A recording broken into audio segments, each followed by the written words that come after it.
Salut à tous, aujourd'hui pas d'accent foireux en italien, simplement pour vous annoncer que la prochaine heure vous la passerez avec Florent Tognotti, fin analyste tactique et créateur de contenu sur les réseaux sociaux.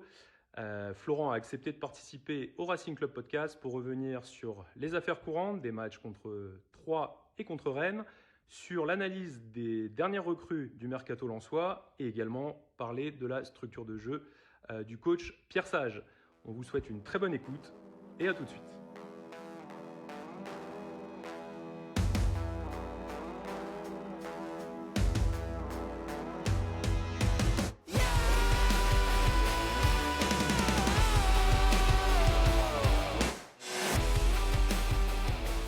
Salut, c'est le 5e épisode du Racing Club Podcast. Merci d'être avec nous. C'est un plaisir de vous retrouver en ce 5e numéro pour débriefer une semaine parfaite pour le Racing Club de Lens et avec en plus un super invité pour nous parler du club et du jeu du Racing Club de Lens cette semaine.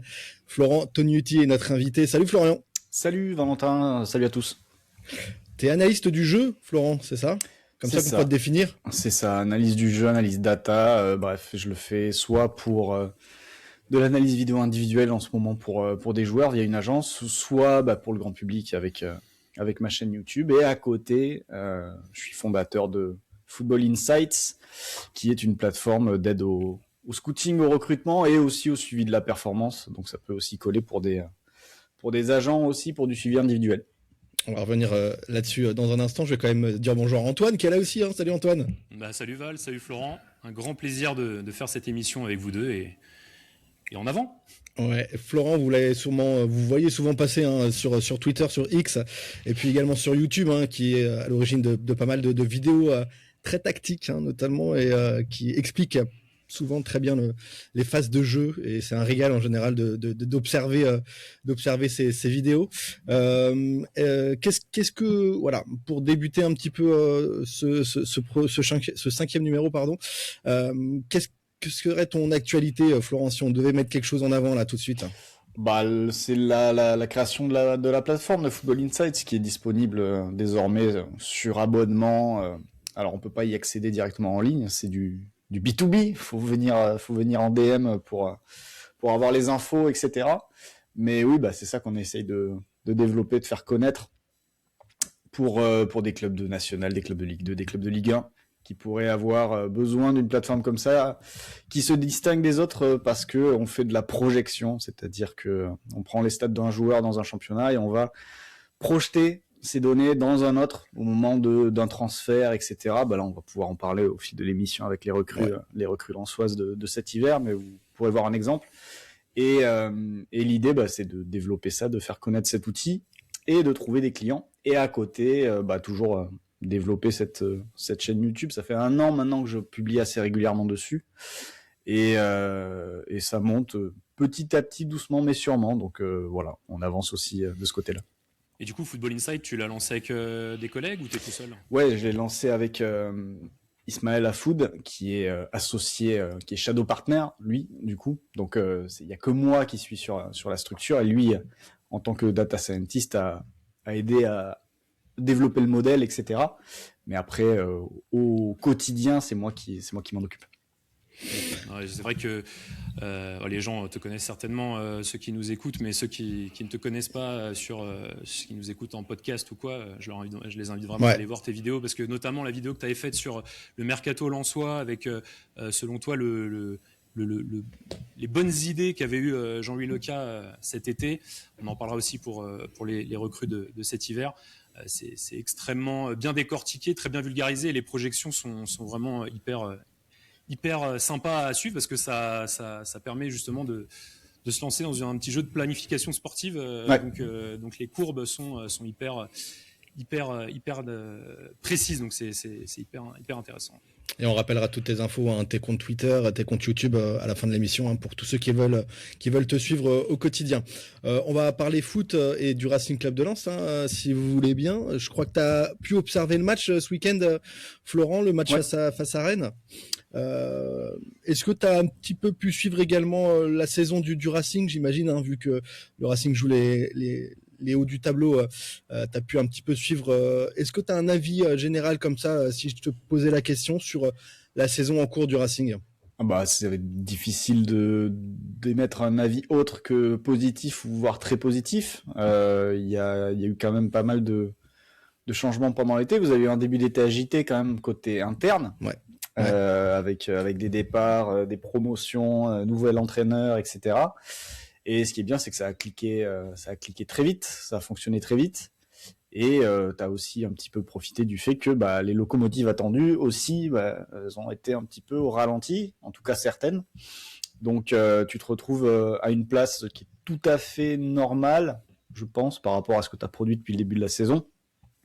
Alors avec le réveil du Paris Saint-Germain et le match qu'ils ont sorti contre Marseille ce dimanche, ça risque d'être compliqué pour tenir, parce que si c'est ce pari-là parce que vu les discours donnés par les Parisiens après le match, ils donnent vraiment l'impression de dire ça y est, notre saison a commencé, quoi. Ouais. Donc si c'est vraiment cette saison-là, ça va être difficile de se battre jusqu'au bout avec eux. Mais pourquoi pas. En attendant, de toute façon, je pense que Lens aurait déjà signé les deux mains pour se retrouver dans cette position à ce moment de la saison. Mais c'est difficile de garder ça en tête quand tu joues le titre au bout de la 23e, 24e journée. Forcément, il va y avoir peut-être une petite déception à la fin, si t'es pas dans les trois. T'es pas d'accord avec ça? Oui, si t'es pas dans les trois, oui. Ouais. Après, dans les trois, tu peux ne pas être un. Mais c'est vrai que ça va être compliqué de tenir, je pense, jusqu'au bout. Après, il y a encore d'autres compétitions. Vous êtes encore en Coupe de France. Il y a la coupe, bien sûr. Ouais. Il y a quand même une belle coupe où il n'y a pas le Paris Saint-Germain, justement. Où il n'y a pas le PSG. Et où on n'a pas de titre. Et où t'as pas de titre. Donc il y a vraiment quelque chose à aller chercher, une très belle fin de saison à vivre pour le coup. Avec du jeu en plus, donc c'est pas désagréable. Pour parler plus précisément de ce match face à Rennes ce week-end, Lens qui subit l'ouverture du score après 10 minutes vraiment devant la cage du gardien rennais, but d'Esteban Le Paul, et puis derrière ça a un petit peu mis du temps à se mettre en route, et les Lensois qui ont finalement déroulé les 3 buts pour s'imposer. Ta vision globale sur ce match-là, est-ce que tu as trouvé un Racing à deux vitesses peut-être, ou finalement globalement qui a bien maîtrisé son match? Non, je pense que ça a maîtrisé le match. Ça a tellement dominé les premières minutes. En tout cas, moi, j'étais en tant que spectateur. J'étais pas non plus dans l'analyse totalement, mais je regardais quand même assez précisément le match. Et quand Le Paul met son but, dans ma tête, c'est bon. Oui, vu ce qui s'est passé sur les 9 minutes d'avant, ça ne me dit pas que Rennes va gagner le match, quoi, du tout. Ouais. Donc ça m'a un petit peu rappelé quand Mercado met le deuxième but de l'Argentine à la Coupe du Monde 2018, où je me dis, oui, non, vu l'écart entre les deux équipes, à mon avis, ça va tourner dans l'autre sens. Bon, ce qui est important quand même, c'est d'être revenu, je pense. Si Rennes avait tenu jusqu'à la mi-temps, par exemple, là, il y aurait peut-être eu un début de difficultés. Mais c'est vrai que sur l'entame du match et ce qui a été fait après, les mouvements devant, parce que ça bouge beaucoup, les appels de Thomasson, les mouvements de Saïd, de Thauvin, les pistons qui n'arrêtent pas de dédoubler, de prendre les couloirs, il y avait quand même beaucoup d'arguments pour faire craquer cette défense rennaise. Et ce gardien rennais qui aussi a montré qu'il était assez fébrile, je trouvais, dès le début du match. Ouais. Bon, le but de Samax est le dernier exemple, parce que je pense qu'un gardien de Ligue 1 doit sortir ce ballon. Tu veux dire? Ouais, je pense que Samba l'aurait stoppé, même si Samba est pas dans sa meilleure saison individuellement parlant. Risser l'aurait stoppé. Alors. Voilà, Risser l'aurait stoppé. Mais c'est sûr que j'ai vu un très bon match au global de Lens face à un adversaire quand même qui va pas très bien non plus. C'est intéressant parce que le RC Lens, depuis quelques semaines, en fait, enchaînait les matchs où on avait du mal à rentrer dedans, où on était souvent... depuis début 2026, c'était le cas. Ouais, début 2026, on était souvent un petit peu en intensité faible sur les 15, 20, des fois 30 premières minutes. Et là, c'est vrai qu'on a vu un RC Lens tout de suite rentrer dans son match de la meilleure des manières. Et voilà, le foot étant une science absolument inexacte, sur vraiment la première, je crois que c'est la première incursion rennaise dans notre tiers de terrain, une passe Nordin. Je sais pas si on peut considérer que c'est un joueur qui a des prédispositions naturelles pour trouver ce genre de passe dans le dos de la défense. et le Paul qui était en crise de confiance qui ouvre le score. Ouais, c'est vrai que on a quand même vu un RC Lens cueilli à froid ce samedi contre Rennes. Ouais. Pourtant, face à des Rennais, où la maison brûle, d'ailleurs, elle continue de brûler, puisque Habib Bey, on l'a appris tout à l'heure, a été démis de ses fonctions. Là, ils ont appelé les pompiers, là. Apparemment, ils ont appelé les pompiers, et on le connaît bien, je crois, le pompier. Oui, et voilà, c'est ça, vous le connaissez bien, a priori. Malgré tout, même à 10 contre 11, on n'a pas senti des Rennais capables de rivaliser face aux Lensois. Je sais pas ce que t'en penses, Antoine, mais alors l'avantage, c'est que le Racing avait pris l'avantage avant de se faire expulser. Ça a peut-être aidé aussi à tenir la baraque. Mais même à 10 contre 11, comme au match aller, je sais pas si tu te souviens, où on avait pris sur rouge dès la 30e, 40e seconde, on n'a pas senti du tout des Rennais en mesure de prendre l'ascendant. Bah ouais, au match aller, c'est amusant en fait, c'est de cette double confrontation où tu as quand même une grande partie de la rencontre que tu joues à 1 de moins. Au match aller, Pierre Sage, de manière très pédagogue, avait expliqué qu'il avait immédiatement demandé à ses joueurs offensifs de prendre les espaces avant la récupération du ballon pour obliger les Rennais en fait à continuer à observer et à surveiller la partie arrière de leur défense. Et là, après le but, en fait, j'ai l'impression que après le carton rouge de Aguilar, c'est un peu bis repetita dans la projection. Je sais pas ce qu'en pense Laurent, mais d'avoir un joueur comme Saint-Maximin en pointe de l'attaque qui est capable de bouger dans tous les sens et de prendre la profondeur avec en plus un niveau de fraîcheur et surtout une disposition mentale de revanchard boosté à bloc avec l'extra sportif. J'ai le sentiment que ça a vraiment aidé le RC Lens à bien maîtriser cette infériorité numérique et à réussir à prendre à défaut une troisième fois le Stade Rennais. Oui, clairement, il est rentré pour ça. Il est rentré en pointe. C'était lui qui était responsabilisé. L'idée, c'était dès qu'on ressort, on essaye de le trouver. Le meilleur exemple, c'est le but, avec la passe d'Adrissard de Robin Risser, qui va directement sur lui. Donc ouais. Après, est-ce que c'est vraiment une passe décisive? Celle-là, elle est un petit peu offerte quand même.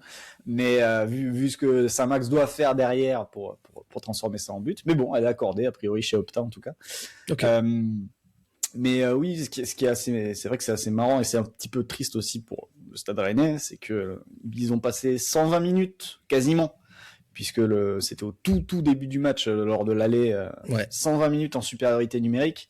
Et je suis pas sûr que sur cette période de supériorité numérique, il se soit créé plus de situations que les Lensois au final, parce que déjà à l'aller, j'ai souvenir que ce match-là, côté Rennais, avait été un gros marqueur justement d'incompréhension ou de jugement de l'apport de Bey sur le banc, en disant ils ont passé. Avec qui avait reconnu lui-même que c'était un bon point à l'époque. Enfin, ça avait été c'est ça. Assez pour le Stade Rennais. Pour le Stade Rennais, ouais. C'est ça, oui, voilà. Donc c'est un petit peu dommage pour eux, mais bon, tant mieux pour les Lensois. Et moi je retiens aussi en termes de performance, malheureusement il se fait expulser juste après.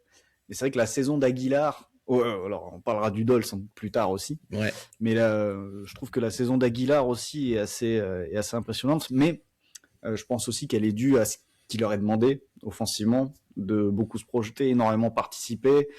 Ils peuvent se lâcher, quoi. Et c'est une habitude quand même des Pistons lensois depuis pas mal de temps maintenant.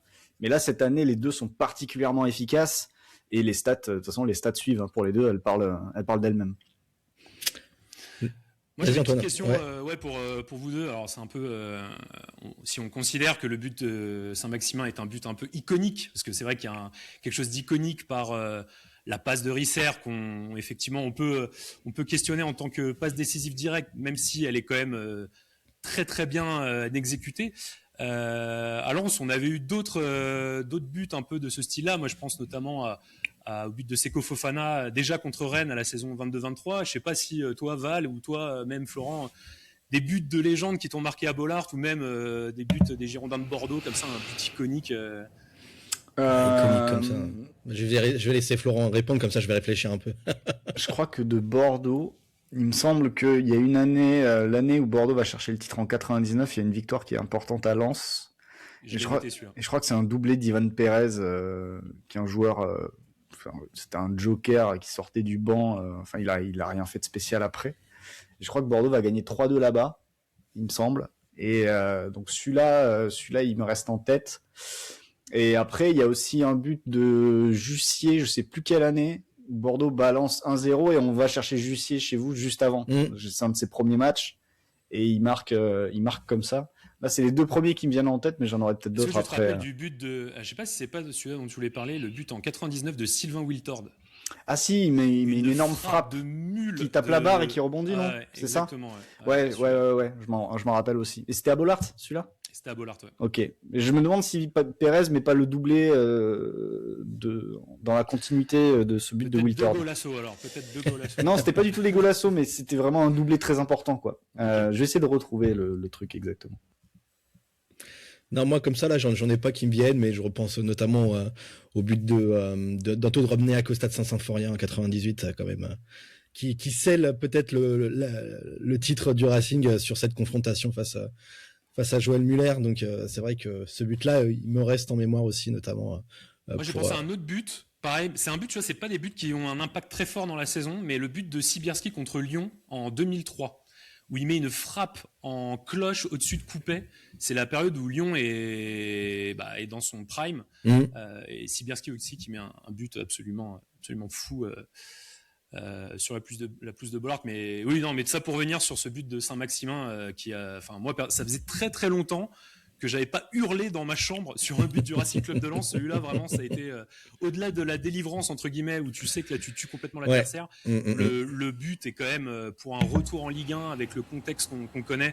Vraiment, Saint-Maximin, bienvenidos. On va en parler de toute façon de Saint-Max et de ce que... Ouais, tu veux rajouter quelque chose? J'ai retrouvé le fameux match, en effet, c'est 4 mai 99, 32e journée, donc on est vraiment coude à coude avec Marseille à l'époque, donc pour le titre. Pour le titre, on va chercher la dernière journée, donc c'est une victoire 4-2 chez vous, avec Ivan Pérez qui met doublé 5e et 44e minute. Pendant ce temps, Lens revient à 1-1, passe devant 2-1, avec des buts de Morera et de Nyarko, et une passe de Smisser.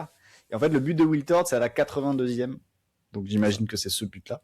Et il y a Mikou qui met un dernier but pour faire 4-2 en toute fin de match. Donc voilà, il y avait bien le doublé, c'était bien le même match, en effet. Vous avez raison. Et oui, en face, chez vous, il y avait notamment Sikora, évidemment, qui était là. C'était Daniel Leclerc, qui était sur le banc maintenant, Sico. On va continuer de parler de Saint-Maximin tout à l'heure en parlant mercato. Moi, je voulais qu'on fasse un focus sur un jeune joueur du Racing Club de Lens qui a encore tenu la baraque samedi soir du côté de Bollaert, et je crois que c'est quelqu'un aussi que t'aimes bien regarder, Florent.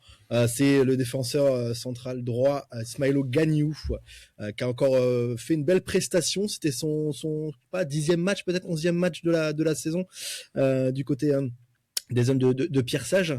Encore belle prestation. J'ai l'impression que Ismailo Gagnou, il a profité de la blessure de Joe Gradit, mais j'ai pas l'impression qu'il va laisser sa place, même quand Joe Gradit va revenir. Qu'est-ce que tu penses un peu de ce joueur-là, Flo? Je crois que c'est quelqu'un que t'aimes beaucoup. Ouais, c'est un très très bon joueur. Déjà l'an dernier, pour parler Football Insights, pour parler data, il ressortait de manière très intéressante lors de son prêt à Annecy. D'ailleurs, pour l'anecdote, il y a un autre joueur qui commence à ressortir de façon intéressante, qui est prêté par Lens, c'est Souleymane Sagnan, qui est à Caen. Et qui commence à avoir des données intéressantes. C'est pas au niveau de Gagnou de l'an dernier, mais peut-être un truc à suivre l'été prochain, comment il va revenir. Mais oui, il est très vite ressorti en fait au bout de 5-6 matchs dans la base de données comme un défenseur de niveau supérieur à la Ligue 2. Et en fait, là, il confirme même à l'étage au-dessus. C'est-à-dire que le fait que Lens l'intègre, vu ce qu'il a fait en prêt l'an dernier, c'était la continuité, c'était assez logique. Et là, il dépasse même les attentes du modèle, puisque après, on est sur un jeune en progression, donc c'est logique que d'une année à l'autre, il y ait une progression. On est sur un jeune joueur et au niveau statistique, généralement, les joueurs vont progresser jusqu'à 23-24 ans. Ouais. C'est ce que nous apprend le modèle. Donc là, Gagnou, oui, il est vraiment sur une pente ascendante.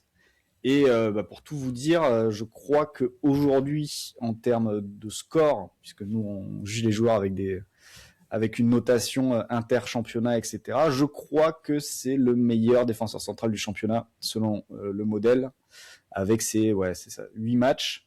Et disons que l'an dernier, ce qu'il a fait en Ligue 2 nous disait il faut il faut le voir en Ligue 1. Aujourd'hui, vu ce qu'il fait en Ligue 1, le modèle nous dit il faut le voir en Première Ligue.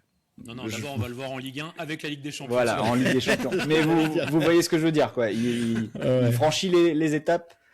Et oui, c'est sûr que ça va être dur pour Jo Gradit de revenir, je pense, à cette place de titulaire, même si Gagnou a aussi dépanné dans le rôle de def axial, je crois, il me semble, sur certains matchs. Il a joué piston aussi à Annecy. Oui, à Annecy, il alternait défenseur soit latéral, si ça jouait à 4, soit central, soit piston. Il était hyper polyvalent aussi l'an dernier. Sans, évidemment, c'était pas un Mathieu Hudol offensivement non plus, même si il a mis un but en se projetant de l'arrière. Je crois que c'était à Toulouse cette année, avec vous. Ouais. Mais non, il y a une panoplie impressionnante et surtout dans le duel, il ressort très bien. C'est intéressante parce que bon, le but là, l'action qui amène le deuxième but de Lens contre Rennes, le centre est contré, mais c'est un joueur qui aussi n'hésite pas, dès qu'il se retrouve à 25 mètres excentré dans une position favorable, à adresser des centres. Et donc, il a déjà marqué 3 fois cette saison en plus, Gagnou, il me semble, face à Strasbourg, face à Toulouse. Et il en marque pas un troisième, il me semble. Je crois qu'il met 2 buts, mais il s'est procuré des situations assez rapidement pour. C'était un autre match. On en parlait la semaine dernière justement. Il y a un match où il a une tête vraiment, il est tout seul aux 2 mètres. Ouais, c'est ça. Et en fait, il est bousculé par un adversaire et il finit par taper le poteau.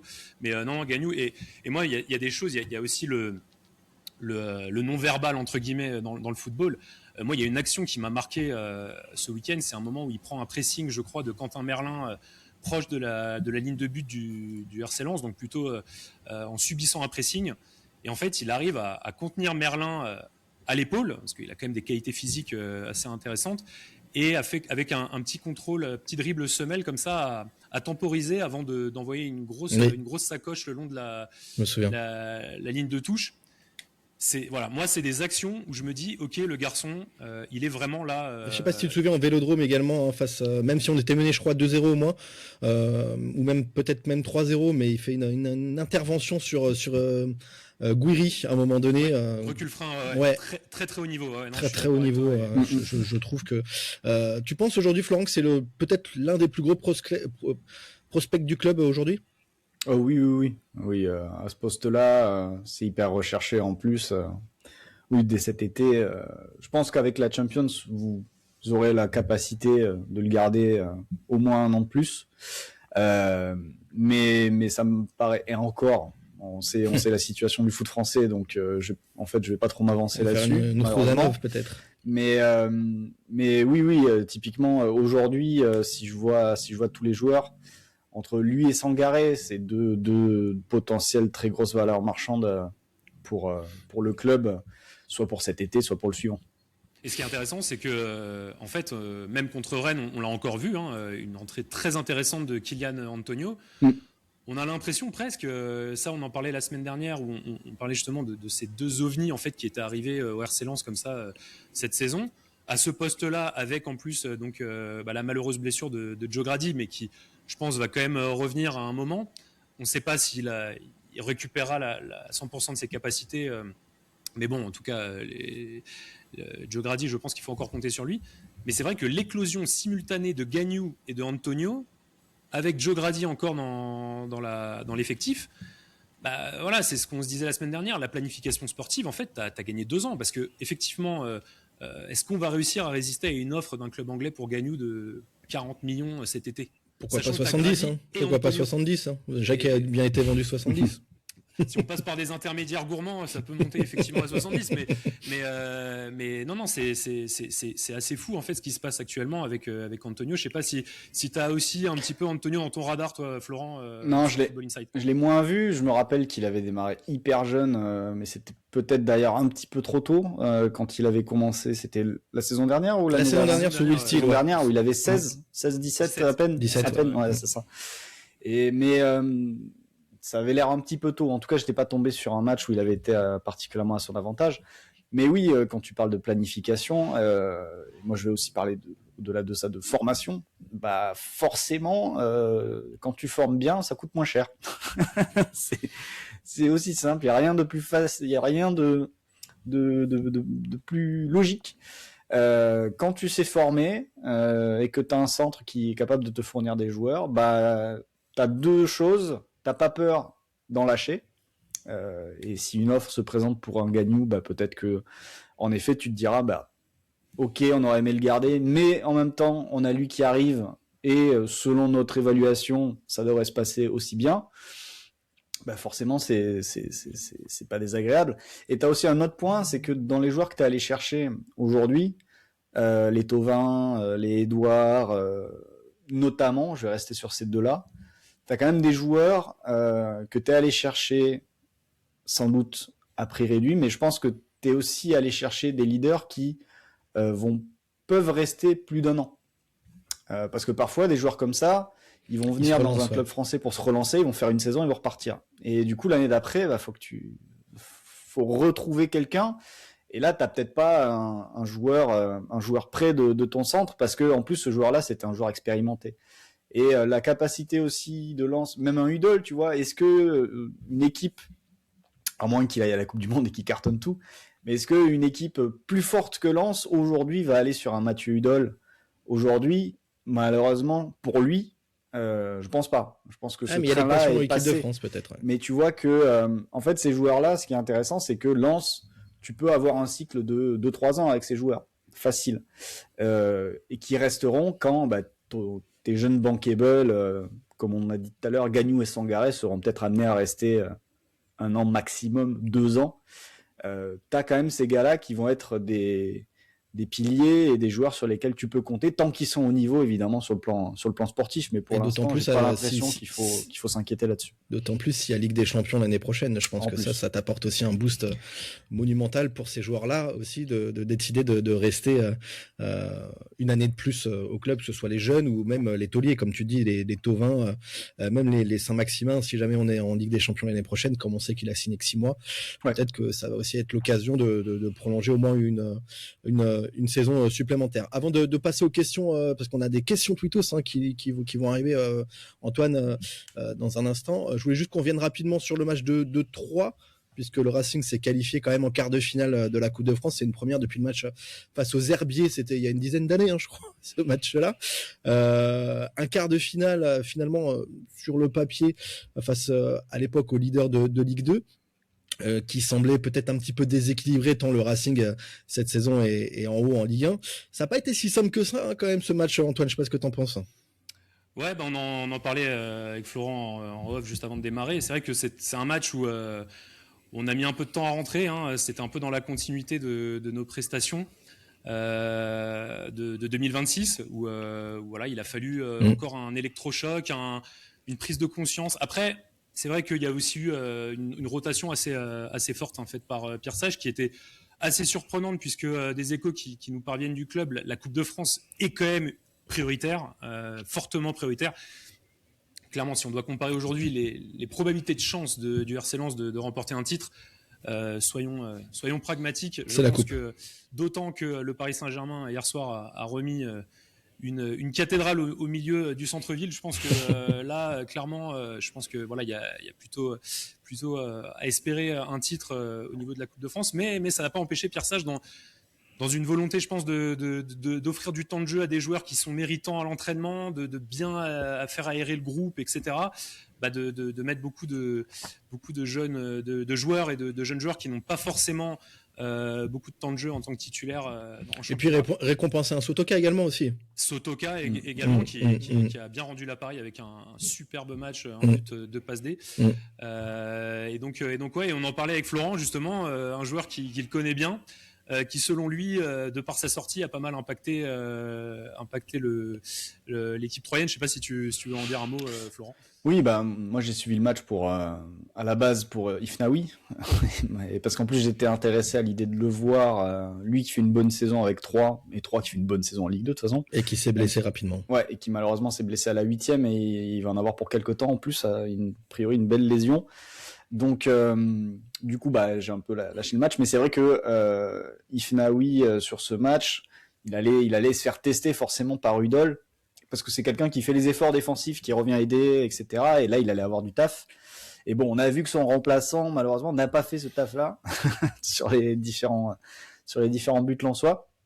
Donc voilà, c'était un petit peu mon rapport à ce match-là. Qui a connu Pierre Sage au Red Star, je Ouais, crois. c'est ça, au Red. Est-ce que tu le projetterais dans un Racing Club de Lens à moyen terme?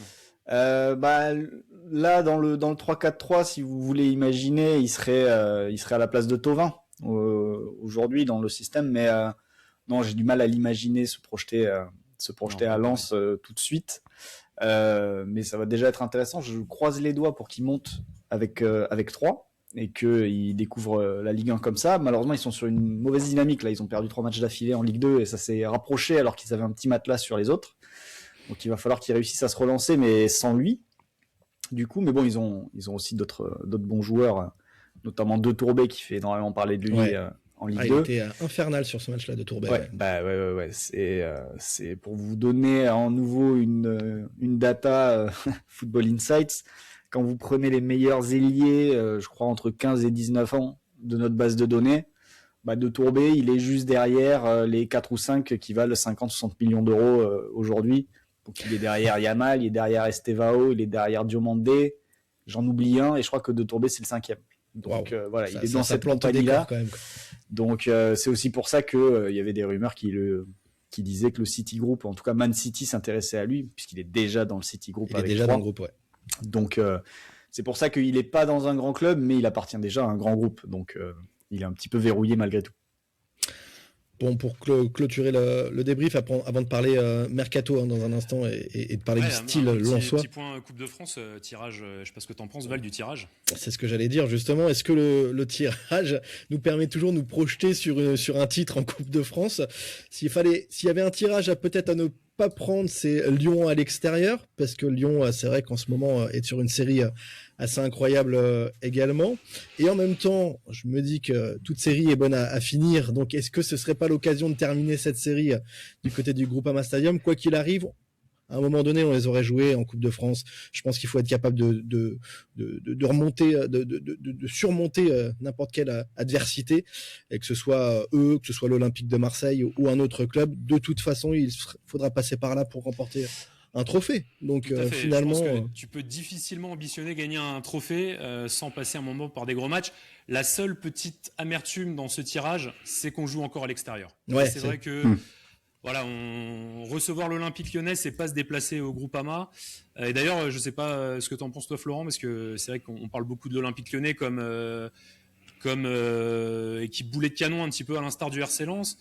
Nous, je sais que dans le Racing Club Podcast, on est plutôt à les regarder avec méfiance. Là, bon, voilà, on va passer au révélateur contre eux là en quart de finale de Coupe de France. Là. Ouais, en fait, Lyon, moi, ce qui me marque sur les derniers matchs que j'ai vus d'eux, c'était, je les ai aperçus contre Lille, j'ai vu aussi face à Nantes. C'est 2 victoires très courtes. En fait, c'est une équipe qui est capable de développer, d'envoyer du jeu, etc. Ils ont les joueurs pour. Mais sur ces 2 matchs-là, c'est une équipe aussi qui sait souffrir. Ils ont traversé des périodes de temps faibles face à Lille et face à Nantes, comme quoi ça peut être une équipe de bas de tableau, une équipe juste derrière eux. Les deux peuvent leur poser des soucis. Mais à chaque fois, quand ils sont dans leur bloc bas, ils sont regroupés, ils défendent tous, ils s'arrachent tous. Et là, tu es aux antipodes, par exemple, de l'équipe qui est juste derrière l'Olympique Lyonnais, qui est Marseille, qui, dès qu'elle n'a plus la balle, dès qu'elle n'a plus le contrôle du ballon, il n'y a plus rien, quoi. La désorganisation prend le pas sur le reste. Et Lyon, c'est une équipe qui reste très organisée sur plein de phases de jeu. Ils peuvent aller chercher haut, ils peuvent attendre en médian, ils peuvent souffrir en bloc bas. Et avec ballon, pareil, ils peuvent faire beaucoup de choses. Donc, c'est en effet une équipe très complète.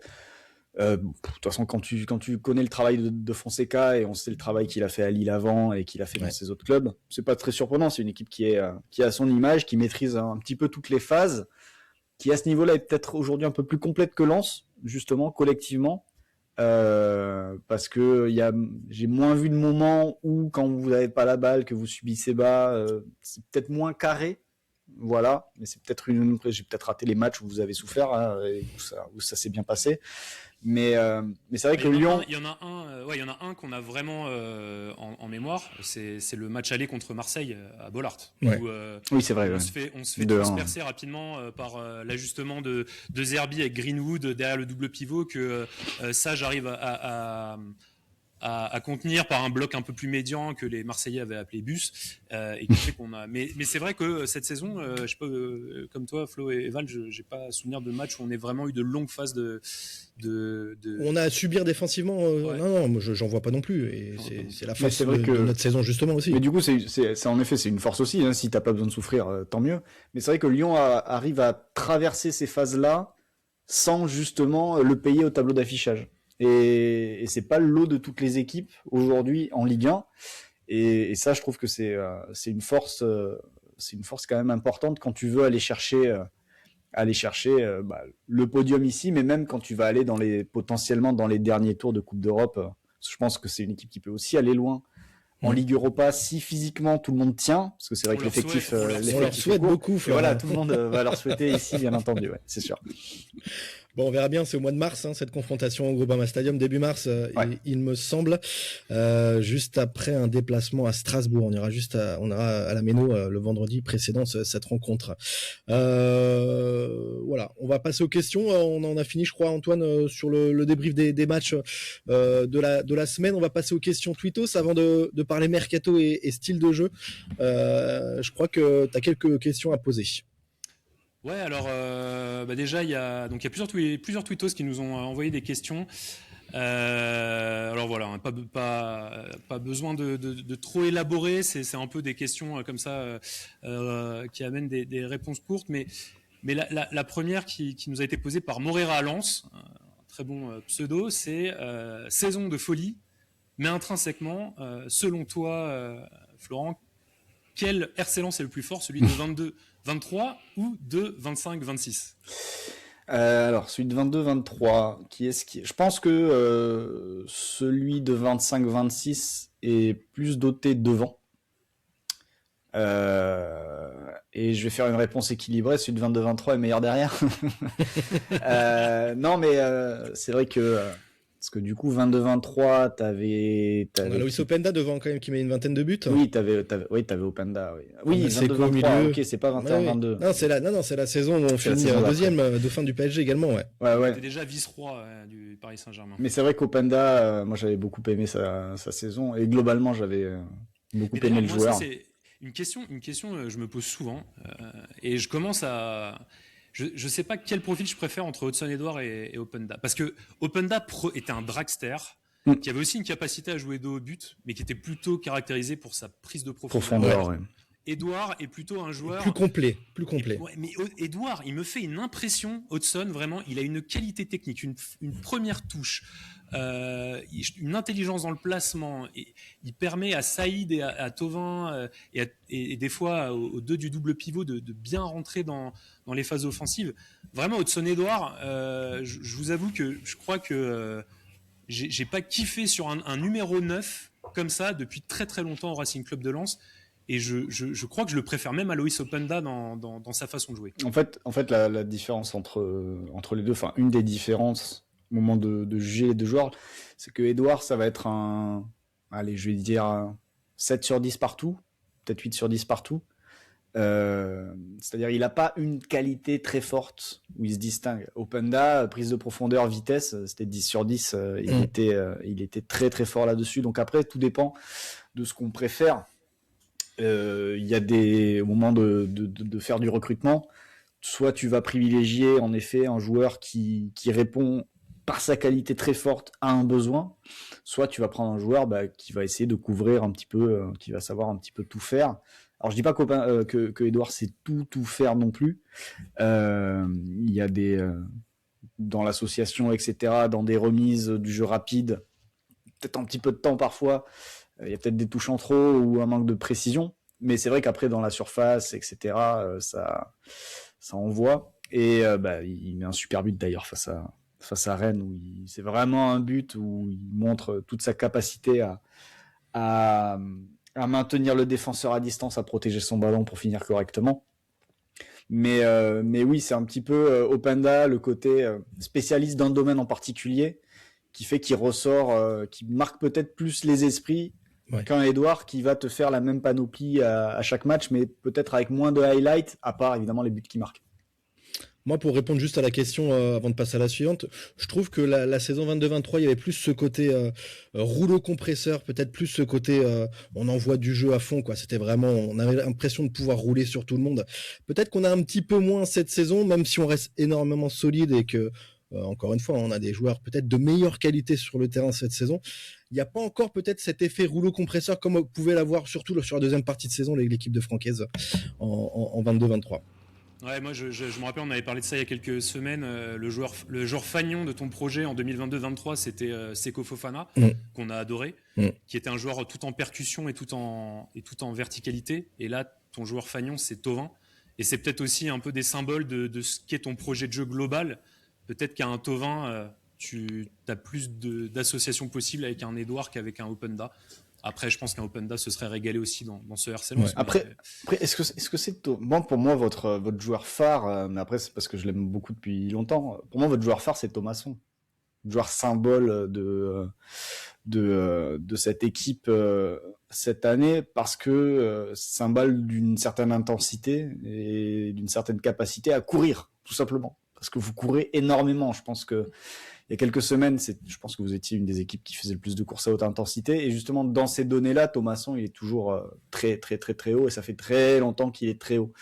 Donc, d'ailleurs, il a prolongé ou pas? C'était une question que... C'est toujours pas officiel. C'est toujours pas officiel, ok. Il n'y a pas de communication officielle. Il n'y a pas de communication officielle. Mais après, tu vois, je dis ça et dans ma tête, je me dis, ah non, c'est vrai que Sangaré, pardon, aussi, il fait une grosse saison. Enfin bref, globalement, je vois pas Thauvin ressortir plus qu'un autre cette année, à part le côté joueur le plus médiatique. C'est ça que je voulais dire. Voilà. C'était, oui, côté, d'accord, j'entends. Le côté image, la symbolique que tu envoies à tes supporters. Mais effectivement, je suis d'accord avec toi. Je pense que Adrien Thomasson mérite amplement d'être mis en avant, parce que surtout, je ne sais pas si tu avais suivi l'année dernière, il avait été un petit peu décrié par les supporters pour voilà, un petit creux de la vague. Mais c'est vrai que cette saison, déjà la saison dernière, sous Will Steele, Val, je trouve qu'il avait été... Ouais, je suis d'accord. Il ne méritait pas les critiques que certains supporters lui envoyaient. Tu as une autre question ? Une autre question,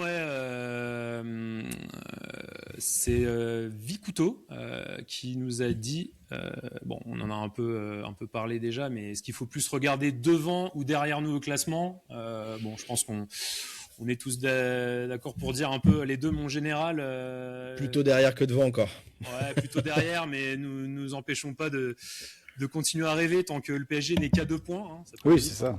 Parce que je crois que là, ce qu'on a dit, ils laisseront plus grand-chose, les Parisiens, là, en Ligue Là, 1. vu ce qu'ils ont fait, on va voir ce qui va se passer face à Rennes s'ils enchaînent le même type de rencontre.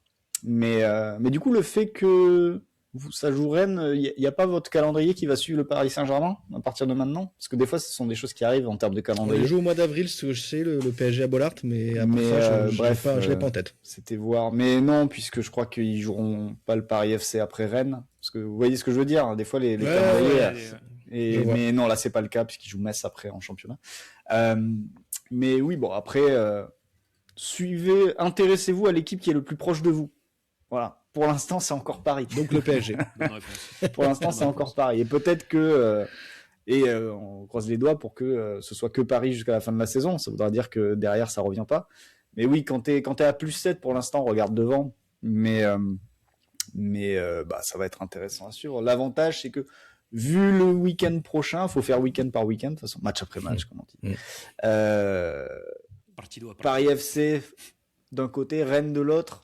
Il y a moyen de rester à 2 points. Maintenant, après, il faudra finir le travail. Il faudra faire le taf.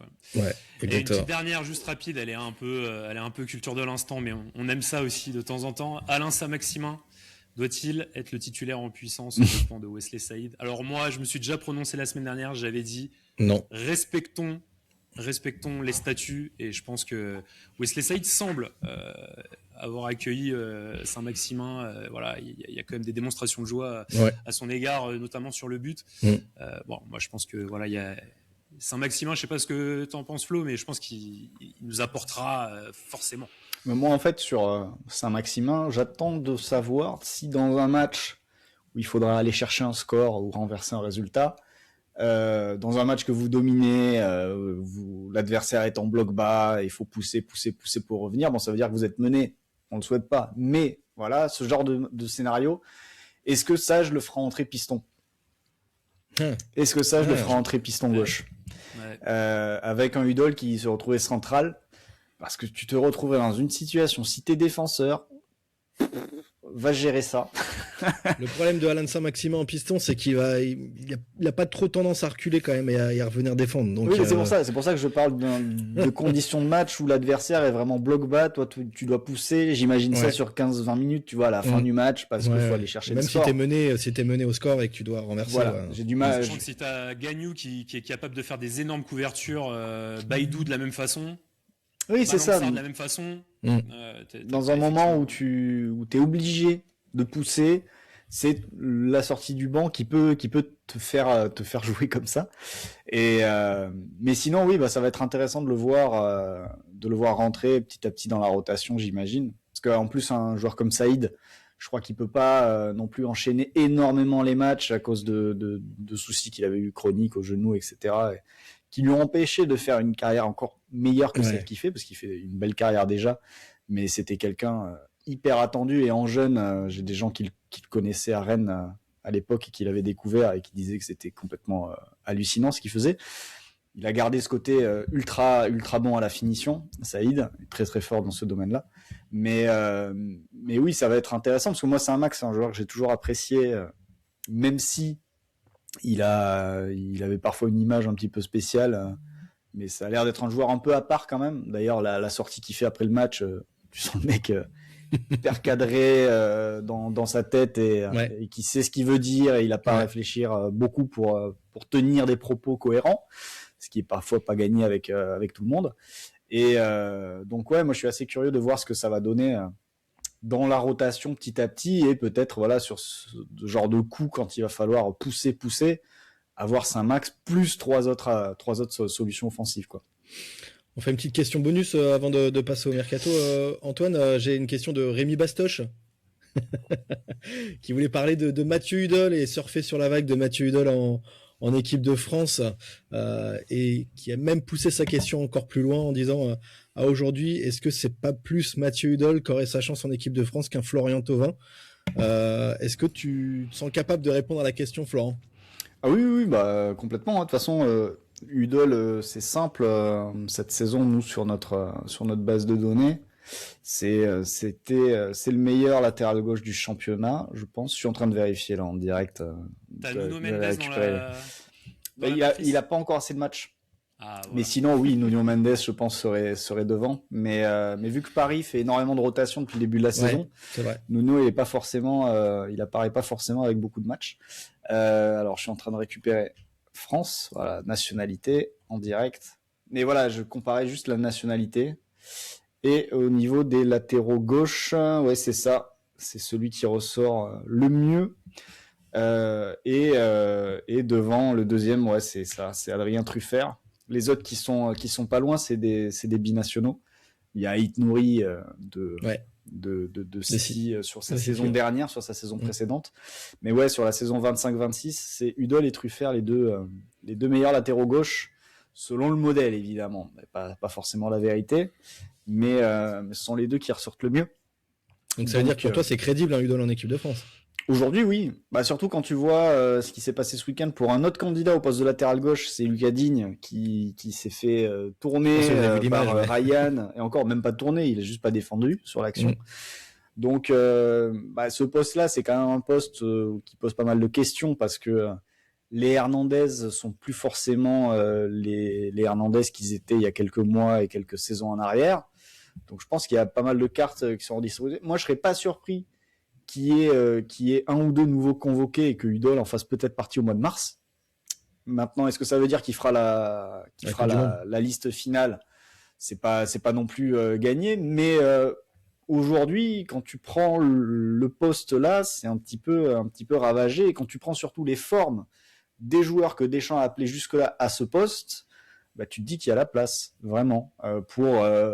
Et je rappelle que lors de la Coupe du Monde 2018, justement, au mois de mars, si mes souvenirs sont bons, il prend pour la première fois Lucas Hernandez et il prend pour la première fois Pavard, qui sont ensuite les latéraux gauche et droit de l'équipe de France au mondial. Ouais. Donc au dernier moment, il y a déjà eu des surprises comme ça dans la liste de mars. Après, je pense que s'il fait pas mars, vu ce qu'il fait là en championnat, s'il n'est pas dans la liste au mois de mars, je pense qu'il ne sera pas en mai. Ok. Je pense que Deschamps le testera forcément à ce moment-là. Après, on verra, mais avec un Mathieu Eudol qui met tous les atouts dans sa manche là, au-delà de ses grandes performances sportives, une communication qui semble bien rodée en ce moment pour appuyer sa candidature. Après, il reste un problème, enfin qui peut être un problème, pour moi ça n'en est pas un, mais qui pourrait être un problème, c'est que Deschamps généralement joue à 4 et Eudol on le voit surtout dans un système à 3. Après il a montré toute sa carrière qu'à 3 ou à 4 il était capable. L'an dernier à Metz, il défendait à 4 si mes souvenirs sont bons et il a fait des saisons où il était latéral gauche d'une défense à 4. Donc c'est pas un problème en vérité, mais ça peut toujours être l'argument utilisé en disant oui, non, on joue pas pareil en équipe de France, donc on a préféré aller sur, et peut-être ça sera Truffert, l'élu, puisque Truffert a l'air de faire une belle saison, mais je crois qu'en plus Truffert est dans un système à 3. Donc voilà, mais il joue en première ligue. Mais il est en première ligue. Ouais. Allez, on passe au mercato, messieurs, et on voulait, grâce à toi, Florent, faire un focus sur les joueurs arrivés cet hiver et l'impact qu'ils peuvent avoir autant en termes d'aura qu'en termes de jeu, finalement. On a eu très tôt la signature d'Amadou Haïdara, qui ne jouait plus du côté de Leipzig et qui a signé du côté du Racing, c'était même au mois de décembre, avant l'ouverture officielle du mercato. On a eu l'arrivée d'Arthur Masuaku, on a eu la belle surprise également Alan Saint-Maximin. Voilà, quelle vision un petit peu tu as du mercato lensois, sachant que déjà celui de l'été dernier apporte ses fruits aujourd'hui. Comment tu analyses toi ces signatures de cet hiver, autant qualitativement que entre nous, le nom même du joueur qui peut avoir aussi un impact sur un club deuxième de Ligue 1. Bah, j'avais fait une vidéo sur Haïdara en disant que le calcul était assez simple. Tu récupérais pour très peu d'argent un joueur qui n'était pas à son prime, parce que Haïdara, il a eu son prime à 20 piges quasiment, 20 ans, 21 ans. Et depuis, ça baisse. Quand on prend, vous mettrez sa fiche à l'écran, j'imagine, quand on prend l'évolution de son niveau saison après saison, voilà, il est à son plus bas aujourd'hui. La question, c'est est-ce qu'il va encore descendre ou est-ce qu'il ne peut que remonter, voilà. Et le pari de Lens sur Haïdara, c'est ça, on le récupère et potentiellement peut-être que si on doit vendre Sangaré, en 6 mois on l'a retapé et on récupère un joueur au moins aussi bon que Sangaré, parce que si tu récupères le Haïdara d'il y a 3-4 ans, oui en effet tu récupères un excellent joueur pour la Ligue 1 et un joueur qui t'apportera aussi en Ligue des Champions. Donc ça c'est le premier pari. Pour 2 millions d'euros, franchement, récupérer Haïdara, oui, les yeux fermés. Et là, on peut saluer la capacité du board à très très bien négocier ce genre de coup. Parce que, sachant que, petite parenthèse, on a vu déjà là, en ce moment même, que ça fonctionne avec un Hudson-Edouard qui a un peu cette même tangente, où tu avais expliqué dans cette vidéo en début de saison que pour toi, Hudson-Edouard, ça pouvait être un super attaquant de Ligue 1 si le RC Lens arrivait à le retaper. Et donc, on se rend compte qu'effectivement, dans une temporalité de 6 mois, si on transpose ça à Haïdara au moment de sa signature à Lens, bah, tu peux te dire que l'année prochaine, on peut avoir un des meilleurs milieux de terrain de Ligue 1 déjà prêt pour la saison prochaine. C'est ça, c'est la capacité à le refaire. Et l'avantage aussi, c'est qu'un Haïdara, dans le cas où ça marche pas, tu l'as récupéré pour 2 millions, pour rien, certes, tu payes tes salaires, mais tu trouveras toujours un marché pour lui où tu récupéreras de l'argent à l'arrivée, parce que tu pourras le vendre plus cher que 2 millions. Si on parle des marchés du golf, par exemple, il y aura toujours une porte de sortie comme ça pour un Haïdara, tout comme il y a toujours une porte de sortie, c'est une autre vidéo que j'avais faite sur une de vos recrues, pour Koyalipou, avec qui ça n'a pas matché, peut-être pour des raisons de profil, etc. Et du coup, vous l'avez prêté à l'éventer, ça n'a pas marché à l'éventer. De suite, il y a quand même un club qui est prêt à le récupérer, et le voilà à Angers, peut-être qu'il restera à Angers, mais pareil, vous l'avez payé 2 millions. Je pense que depuis, vous n'avez pas goûté grand-chose, parce que si là où vous le prêtez, ça prend en charge le salaire, Au final, vous avez Koyalipou, il vous coûte que dalle, et peut-être que demain, si ça marche à Angers, même si Angers fait pas trop de transferts, mais peut-être que derrière, en tout cas, je pense que là aussi sur Koyalipou, sans Zoa, donc voilà, donc il y aura sans peut-être autre chose un autre club qui viendra dessus. Ouais. En tout cas, vous perdez pas beaucoup d'argent jusqu'ici pour un joueur sur lequel, a priori, pour l'instant, vous ne comptez pas du côté de l'équipe première. Donc c'est quand même intéressant comme fonctionnement. Et de la même façon, vous avez vendu Guy Lavogui aussi cet hiver en MLS. Donc quand tu fais bout à bout tous ces petits transferts qui n'ont pas coûté grand-chose et qui finalement maintenant rapportent potentiellement de l'argent au club, il y a aussi ça, je pense, qui est important à prendre en compte.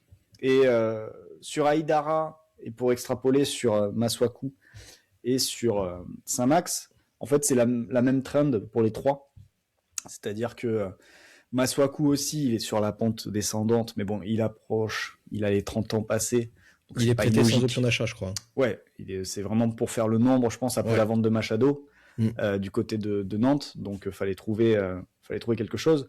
Mais voilà, il est sur la pente descendante, il va peut-être pas jouer beaucoup. Si Udol peut enchaîner les matchs, je pense pas qu'on le voit beaucoup non plus dans l'équipe. Mais voilà, pente descendante. Et si ça match, peut-être que ça se prolongera, mais j'ai plus de doutes pour Masuaku. Par contre, Saint-Maximin, c'est la même chose. Pente descendante, pas aidé par son passage au Mexique. Oui, en effet, c'est selon le modèle là où il a été le moins performant.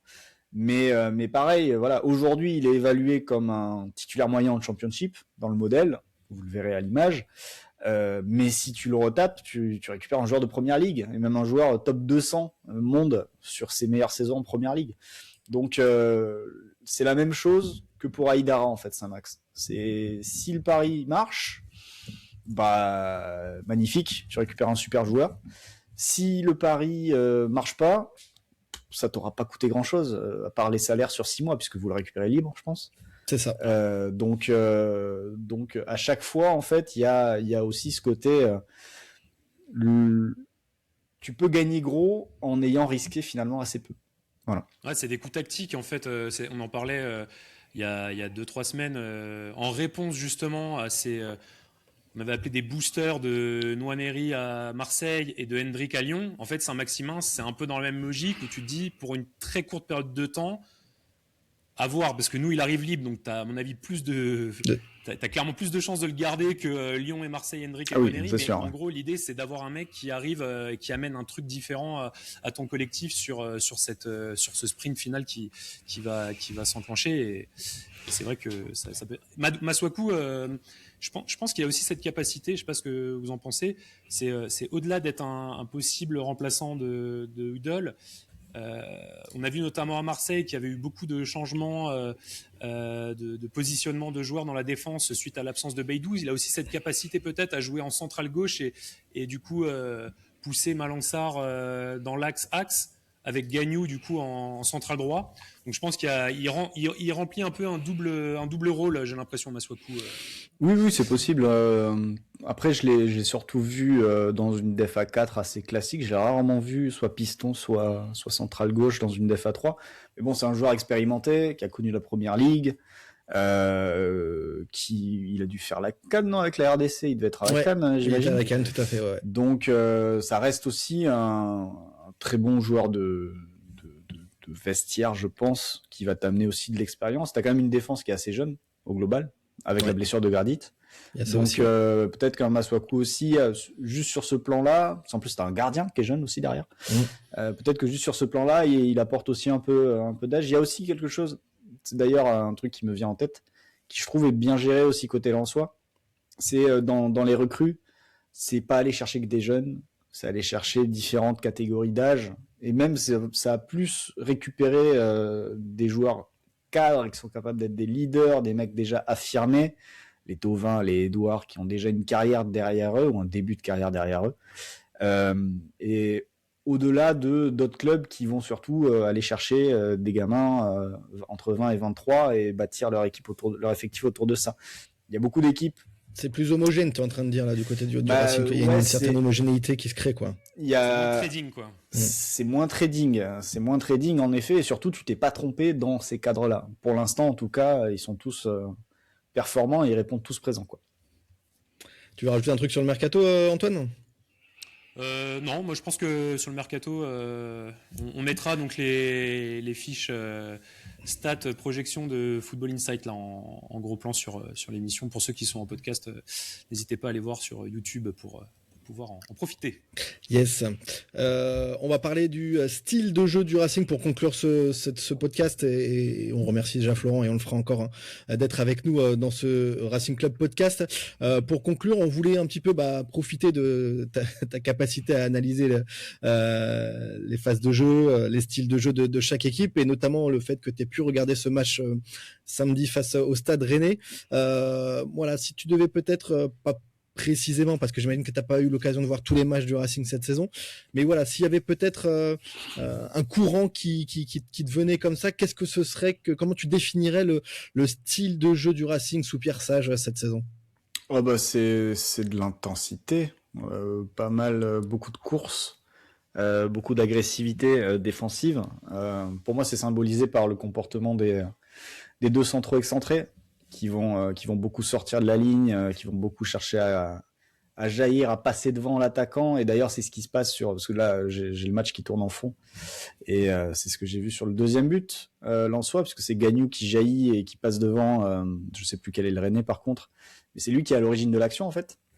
Puisqu'après il poursuit, ça va dans le dernier tiers, ça finit sur Thauvin qui centre, etc. Aguilar qui se fait justement passer devant par un Rennais et je crois que c'est El Tamari et je crois que Gagnou repasse devant et lui fait une sorte de contre-Kems récupération. Là je vais me la remettre, hop, là je l'ai. Mais oui, c'est il y a un ballon perdu par Aguilar, Gagnou passe devant, il passe devant Mbolo.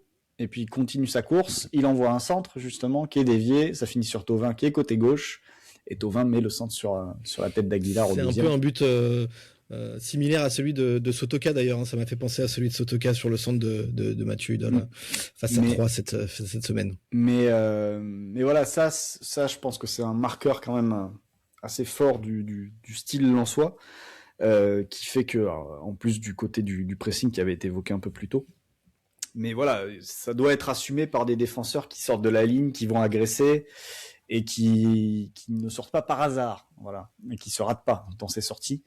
Et après avec ballon, on peut difficilement passer outre les dépassements de fonction des pistons sur les côtés, voire même des défenseurs centraux, parce que Gagnou a pu le faire par exemple.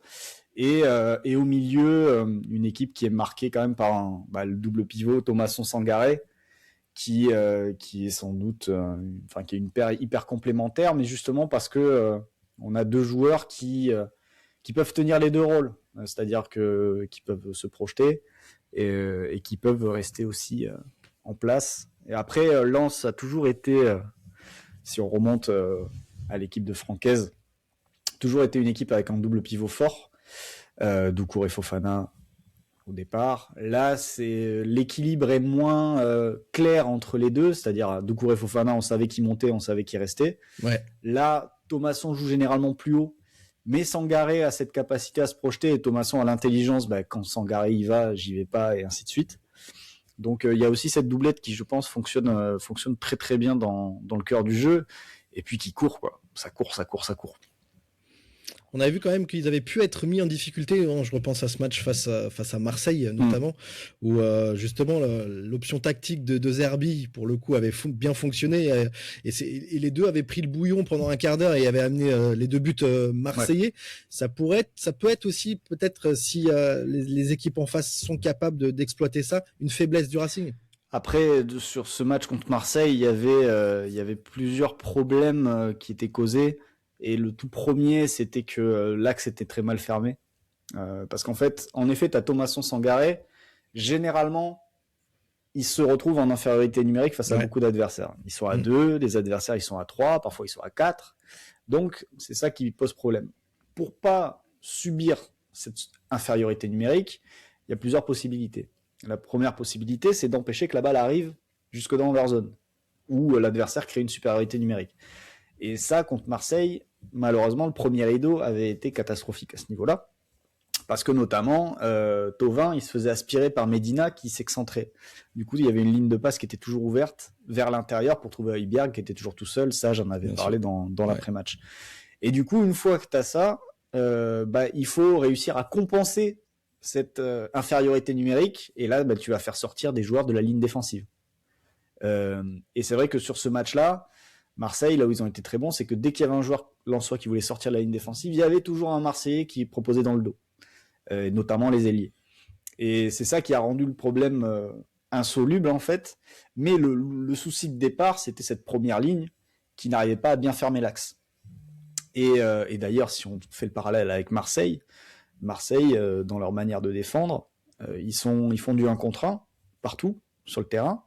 Et ils se moquent justement de la fermeture de l'axe de la première ligne. Et c'est pour ça qu'ils se retrouvent dans des situations où leurs défenseurs sont toujours obligés de sortir de la ligne défensive pour annuler les infériorités numériques que subissent Højbjerg, Timber et les milieux marseillais. Côté lensois, quand on arrive à fermer l'axe avec le premier rideau, on subit pas cette infériorité numérique pour Sangaré, Thomasson, et on peut mieux justement contrôler, forcer l'adversaire à aller sur les côtés. C'est pour ça que l'intérêt de ce premier rideau à 3, c'est capital que Edouard, Thauvin, Saïd, ils empêchent cette première passe à l'intérieur. Et ensuite, tout le monde peut courir et aller enfermer. Mais le jour où ce premier rideau il marche mal, c'est ce qui s'est passé à Marseille. Là, vous subissez pas mal de choses. Voilà. C'est vrai que c'est ce qu'avait dit Sage. Tu avais très bien relayé le propos en illustrant sur ta chaîne YouTube, Florent. Et c'est vrai que on avait vu à plusieurs reprises un Hudson-Edouard qui n'était pas forcément connecté dans le pressing avec, parce que je crois que c'était un peu, enfin, je sais pas si c'était que lui, mais à tour de rôle, il y avait des manquements sur la première ligne qui quand on regardait sur des images arrêtées, offrait à chaque fois des boulevards de passe pour les Marseillais. C'est ça. Et ça rendait le pressing. T'avais Edouard et Thauvin en fait, parce que Edouard le faisait pas forcément, mais le vrai souci, c'était que Marseille, ils avaient leur relance de base, c'est à 3. Et c'est vrai que t'es l'adversaire, tu dis nous on est 3, eux ils sont 3, on fait 3 contre 3 devant, et on les empêche de faire des passes verticales dans l'axe. Normalement, il n'y a pas de problème. Rulli est rentré dans l'équation. Voilà, le problème de Marseille, c'est que quand ils revenaient derrière, t'avais Rulli qui s'ajoutait, et Thauvin, au lieu de rester proche d'Edouard, il se faisait aspirer, son point de repère, ça restait Medina. Donc du coup, si Medina s'excentrait comme un latéral, Thauvin, il s'écartait par rapport à Medina, et du coup, ça créait un énorme espace dans lequel tu pouvais jouer, c'est-à-dire entre Edouard et Thauvin. Mais dans l'idée de base, il aurait fallu que Thauvin reste avec une approche zonale et un repère plus par rapport à son coéquipier, plutôt que par rapport à son adversaire. Et ça, pour le coup, c'est intéressant de voir qu'il y a eu ce problème-là, et je pense que sur les matchs d'après, ça a été réglé, il y a eu des rappels, etc., et il y a eu des choses qui ont été mises en place, parce que je crois que face à Rennes, on l'a pas trop vu, justement, ça. Donc, c'est aussi intéressant de voir quand une équipe se rate sur un match en particulier, de constater que le match d'après, les problèmes vus sur ce match 1 sont corrigés, parce que généralement les adversaires, quand ils voient un problème, ils disent on va essayer de refaire la même chose pour leur poser les mêmes soucis, et si tu mords pas à la même chose, ça veut dire que tu as corrigé. Et je dis ça puisqu'on parle de Marseille, c'est quand même aussi un problème récurrent du côté des Marseillais d'avoir les mêmes problèmes qui se répètent tout le temps, quoi. Eux, ils donnent l'impression, et c'est marrant parce que forcément, dès que tu perds contre l'OM, tu dois connaître bien ça aussi, Florent, même si vous, à domicile, je crois que il y a eu une longue période faste pour vous. Mais quand tu perds contre l'OM, généralement, tu as tendance à te faire un peu chambrer. Mais c'est vrai que ils étaient là à dire on revient à 5 points, etc. Mais dans l'idée, on a ça perdu. Ça paraît tellement loin déjà. Oui. Ça me paraît loin. Ça me paraît 2 points plus loin. 2 points plus loin. Mais même 5 maintenant. 5 si tu... On a 10 points avec l'OM maintenant. Et avec 2 journées de plus. Mais c'est vrai que l'impression que donne Pierre Sage et globalement le staff, cette défaite nous a servi. En fait, ils sont nourris de cette défaite pour certainement piqûre de rappel. Ça avait été le cas aussi à Metz, mais plus peut-être sur des configurations d'ordre engagement, intensité de jeu, etc. Ou peut-être que là, on avait un peu justement, après une victoire contre l'OM à l'aller, peut-être à ce moment-là, relâché. Un peu perdu le sens des réalités. Et c'est intéressant de voir que justement l'équipe a appris et a intégré certaines défaillances ponctuelles, parce que ça reste du foot, pour bien rebondir à la suite, quoi. C'est le classique, hein. Soit je gagne, soit j'apprends. Voilà. C'est ça. C'est aussi simple que ça. Et c'est vrai que quand tu fais comparaison avec les autres candidats à l'Europe, et notamment Marseille, quand tu vois les problèmes de Marseille, qu'on a vu contre Paris, et qu'on voit contre Bruges, et qu'on a vu dans tous les matchs où ça a mal tourné pour Marseille, c'est toujours les mêmes problèmes qui reviennent. Et c'est là que tu dis que à un moment donné, faut prendre des décisions, faut essayer de régler ce genre de soucis, parce que c'est vraiment les mêmes qui reviennent tout le temps. Alors, on parle pas de Marseille, on n'est pas là pour parler de Marseille ici, mais c'est un bon exemple entre, d'un côté, une équipe qui tire des conséquences d'un mauvais résultat, et une autre qui revient à chaque fois avec les mêmes soucis, et qui se demande à chaque fois mais pourquoi ça marche pas, je comprends pas. Bah oui, parce que t'as pas réglé les problèmes. C'est c'est la définition de la folie, vous voyez. Définition de la folie, c'est penser que je crois que c'est penser que faire tout le temps la même chose peut aboutir à un résultat différent. Ouais. Voilà. Après, on est en plein dedans du côté de Marseille, je trouve, cette saison, sur l'aspect défensif en tout cas. Et c'était déjà le cas l'année dernière en plus. Donc. On va conclure cette émission. On va te remercier, Florent. Avant de rappeler tes réseaux, si tu devais te mouiller là maintenant, il reste quoi, 13 journées entre la première, la deuxième, la troisième ou la quatrième place qui semble être plausible pour le Racing cette saison, tu signerais, toi tu signerais pas, mais tu citerais laquelle pour le Racing? Notre expected future. Ouais, l'expected future. Vu les adversaires, je jette un petit coup d'œil sur le calendrier. Le PFC. Ouais, là, le FC Metz notamment. Je pense que Strasbourg. Je pense que si vous arrivez à maintenir une certaine avance, peut-être pas forcément les 7 points, mais une bonne avance d'ici la fin mars, d'ici la trêve de mars, puisque au 22 mars il y a une petite trêve. Je pense que vous pourrez être 2. Parce qu'après, je vois que sur la fin de saison, t'as le rendez-vous à Lille, t'as le rendez-vous à Lens, le rendez-vous contre Paris, pardon. Et la fin de saison, le dernier match contre l'OL quand même, à la dernière journée. Pour rappel des mauvais souvenirs. Voilà. Qui pourrait être sympathique. Pour convoquer des, si fantômes. Lyon-Lens, si vous êtes en course pour le titre le 16 mai, c'est que ça se sera bien passé. Pas deux fois pitié. Mais ouais, je pense que jusqu'à fin mars, si vous arrivez à garder ce rythme, ou en tout cas maintenir les adversaires à distance, il y aura moyen de tenir jusqu'au bout, parce qu'en plus, vous risquez de croiser des équipes. Quand je pense à Nice, quand je pense à Brest, quand je pense à Toulouse, qui au mois d'avril n'auront peut-être plus rien à jouer.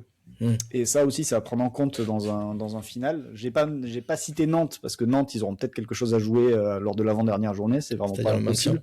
Certainement. Ouais. Donc voilà, je pense que à ce niveau-là, il y a une première série de matchs où il faut réussir à maintenir tout le monde à distance. Et je pense que ça vous permettra d'aborder la dernière ligne droite avec un peu de sérénité quant à votre capacité à rester dans les 3, mais je pense même à la 2e place. Je pense que c'est une très bonne nouvelle que l'OM soit à 10 points et qu'ils aient pris une douche à Paris. Ça nous met une douche aussi pour le titre, mais je pense que je ne sais pas si là l'OM, avec toutes les montagnes russes depuis quelques semaines, voire quelques mois, se remettra de ce 5-0 à Paris. Surtout qu'ils ont Strasbourg, qui va pas être simple à jouer, parce que Strasbourg, ils vont jouer tous les matchs pour essayer de se montrer, parce que c'est autant collectif qu'individuel, je pense, pour les joueurs à Strasbourg. C'est ça. Et surtout, tu as un Marseille-Lyon quand même aussi, début mars, qui arrive vite là. Et qui est juste avant votre match de Coupe de France face à l'OL en plus. L'OL, ils vont enchaîner Marseille et vous, début mars. Et tu vois, rien que ça, le fait qu'il y ait un Marseille-Lyon, ça peut être aussi un moment où vous creusez encore un petit peu plus, si vous prenez les points jusque-là.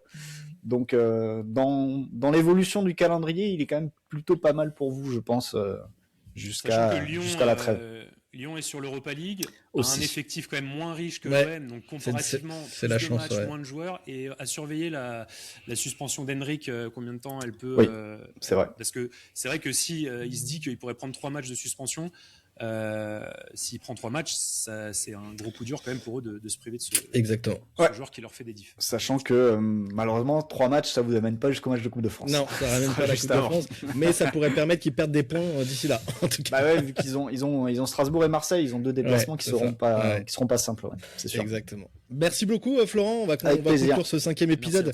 C'est un plaisir de t'écouter, c'est toujours passionnant. Si ceux qui nous suivent veulent continuer à te suivre sur tes propres réseaux, tu rappelles ton compte Twitter et ton compte X et ton compte YouTube? Ouais, alors le compte X c'est Florent Tognuti tout attaché, et le compte YouTube c'est @flotonuti, donc juste FLO et Tognuti avec mon nom, qui est écrit sans doute quelque part sur la description.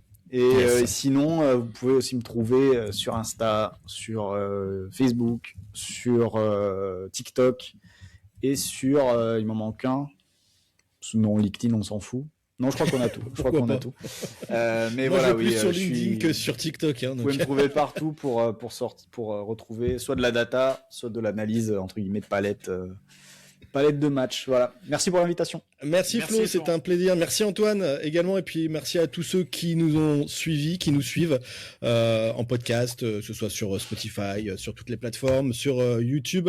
On vous remercie d'être nombreux. On remercie aussi toute la team, Lucas, Rémi et Guiche, qui font en sorte qu'on vous propose cet épisode toutes les semaines. On se retrouve la semaine prochaine. Ciao. Salut. À plus.